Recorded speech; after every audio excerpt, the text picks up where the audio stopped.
అంటే ఈరోజు ప్రస్తుతం జరుగుతున్నటువంటి విషయాన్ని మీకు వెల్లడించాలనేది 0 అవర్ల అవకాశం తీసుకున్నాం. ఇవాళ గ్రామాల్లో కానీ పట్టణాల్లో కానీ చేబదులు ఇవ్వడం కానీ, ఎవరికైనా రాత్రిపూట అవసరం పడితే దవాఖానకు అవసరం పడ్డా, లేకపోతే సడన్గా పెళ్లి కుదిరినా వారికి బ్యాంకు లోన్లు కానీ ఎక్కడ కానీ దొరకవు. ఎందుకు అని అంటే, ఏదైతే ఇన్కమ్ ట్యాక్స్ రిటర్న్స్ ఉన్నాయో లేక శాలరీ సర్టిఫికెట్ ఉన్న వాళ్ళకి బ్యాంకులో లోన్లు దొరికే అవకాశం ఉంటుంది. కానీ సామాన్య ప్రజలు, నిరుపేదలైనటువంటి వారికి ఊర్లలో వాళ్ళు వీళ్ళు అప్పులు ఇవ్వడం అనేది సహజంగా గతం తాత ముత్తాతల నుంచి వస్తున్నది.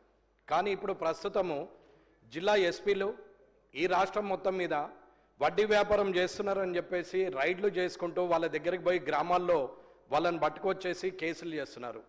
ఎగ్జాంపుల్గా కామారెడ్డి జిల్లాలోనే 69 రైడ్లు చేశారు, 15 కేసులు చేశారు నిన్న ఒక్కరోజు.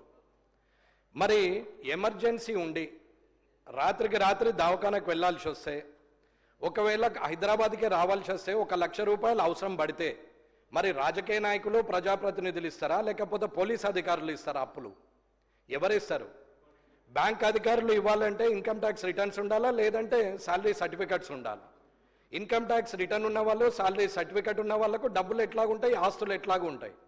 మరి వ్యవసాయ కూలీలు, వ్యవసాయాధారిత ప్రజలు, వ్యవసాయం మీద ఆధారపడ్డ వాళ్ళు, బిడ్డ పెళ్లి కుదిరిందని 1 లక్ష రూపాయలు అవసరం ఉన్నా, లేకపోతే ఎమర్జెన్సీలో హార్ట్ స్ట్రోక్ వచ్చిందనో క్యాన్సర్ వచ్చిందని హైదరాబాద్ హాస్పిటల్లోకి వచ్చిన 2-3 లక్షలు కావాలంటే గ్రామాల్లో ఉన్నవారే ఇస్తారు.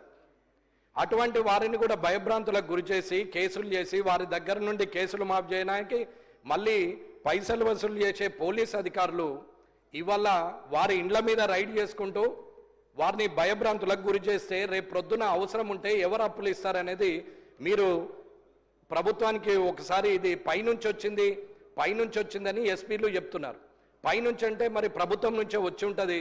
మరి ఇలాంటి కార్యక్రమం చేస్తే రేపు ప్రొద్దున ఎమర్జెన్సీ సర్వీస్లో ఎవరికి 1 రూపాయి దొరకదు, అందరూ కూడా ఇబ్బందులు పడతారు. అది మీరైనా నేనైనా ఎవరమైనా అవసరానికి అడుక్కుంటాం. అడిగే పైసల్ని డబ్బులను కూడా ఇబ్బంది పెట్టి ఇవాళ వాళ్ళని అందరినీ అరెస్ట్ చేస్తున్నారు. దాని మీద చర్య తీసుకోవాలని కోరుకుంటున్నారు. అధ్యక్ష, గౌరవ సభ్యులు ప్రస్తావించిన అంశాన్ని నోట్ చేసుకోవడం జరిగింది. అధ్యక్ష డాక్టర్ కవ్వంపల్లి సత్యనారాయణ గారు. థ్యాంక్ యూ అధ్యక్ష. మా మానకొండూరు నియోజకవర్గంలో గన్నేరువరం మండలంలో కొత్తగా ఏర్పడినటువంటి మండలం, ఏర్పడినప్పటి నుండి కూడా ఇంతవరకు ఏ కనీస సౌకర్యాలు లేవు అధ్యక్ష. మన ప్రభుత్వం వచ్చిన తర్వాత మనం చాలా వరకు ఎంపీడీఓ ఆఫీస్ కానీ, ఎంఆర్ఓ ఆఫీస్ కానీ, ఒక పిఎస్సి కానీ ఏది కూడా ఆ మండలానికి లేదు. అది కరీంనగర్కు కూతవేటు దూరంలో కూడా లేదు, దూరంగా ఉన్నది. కాబట్టి దయచేసి మేము ఒకటే మనవి చేస్తూ ఉన్నాం, మీ ద్వారా మంత్రివర్యులకు తక్షణమే వాటికి శాంక్షన్ చేసి వాటిని నిర్మించాలని కోరుతా ఉన్నాము. అదేవిధంగా ఒకటి గుండ్లపల్లి నుంచి పుత్తూరుకు రోడ్డు వేసినాం అధ్యక్ష, 74 కోట్ల శాంక్షన్ అయింది. ఆ కాంట్రాక్టర్ చేయట్లేదు, డబ్బులు శాంక్షన్ లేవని. కాబట్టి దయచేసి తప్పకుండా ఆ రోడ్డుకి శాంక్షన్ చేసి మీరు తప్పకుండా